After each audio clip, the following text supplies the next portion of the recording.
দ্বিঘাত সমীকৰণৰ বাবে কেইটামান নোট মনত ৰাখিব লাগিব। এই নোট কেইটা মেট্ৰিকৰ কাৰণে বহুত ইম্পৰ্টেণ্ট।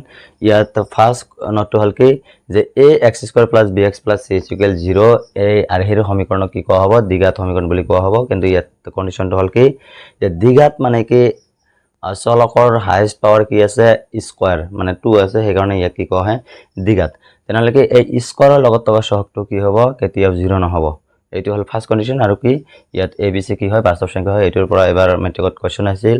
তেনেহ'লে কি যদি ইয়াত কোৱা হয় যে ত্ৰিঘাত যদি এটা সমীকৰণ দিয়ে, তাত যদি কোৱা হয় যে কি ইয়াৰ ভাৱে কোণটো নট ইকুৱেল 0 হ'ব, তেনেহ'লে কি ত্ৰিঘাত মানে হ'ল কি যিটো কিউব থাকিব তাৰ লগৰ সহগটো কি হ'ব?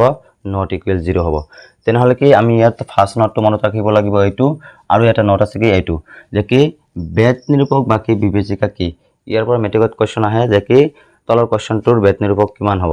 তেনেহ'লে বেদ নিৰূপক বা কি বিবেচিকা ইয়াক ইংলিছত কোৱা হয় কি ডিসক্ৰিমিনেণ্ট। তেনেহ'লে কি এইটোৰ ফৰ্মুলাটো আছিল কি b² - 4ac। এইটো হ'ল ফৰ্মুলা b² - 4ac। তেনেহ'লে কি আমি ইয়াত এটা কুৱেশ্যন এক্সাম্পল হিচাপত ল'ব পাৰোঁ যে যিকোনো এটা কুৱেশ্যনৰ এক্সাম্পল হিচাপত যে কি 2x² - 4x + 3। এই কুৱেশ্যনটোৰ কাৰণে মানে এই সমীকৰণৰ কাৰণে বেদ নিৰূপক কিমান হ'ব? বেদ নিৰূপক কি হ'ব? b² - 4ac। ইয়াত b কিমান আছে? এইটো যদি a হয়, এইটো যদি b হয়, এইটো যদি c হয়, তেনেহ'লে কি হ'ব? b² কিমান হ'ব? b² হ'ব কি -4² - 4। a কিমান ইয়াত? 2 আৰু c কিমান? 3। তেনেহ'লে কি হ'ব এইটো 4ৰ স্কোৱাৰ কিমান হ'ব? 16 আৰু মাইনাছৰ স্কোৱাৰ কি প্লাছ হয়? ইয়াত মাইনাছ, এইটো পূৰণ কৰিলে কি হ'ব?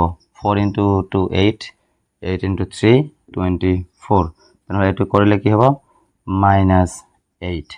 এইটো হ'ল বেদ নিৰূপক। ইয়াৰ পৰা আমি কি বাহিৰ কৰিব পাৰিম যে মূলৰ প্ৰকৃতি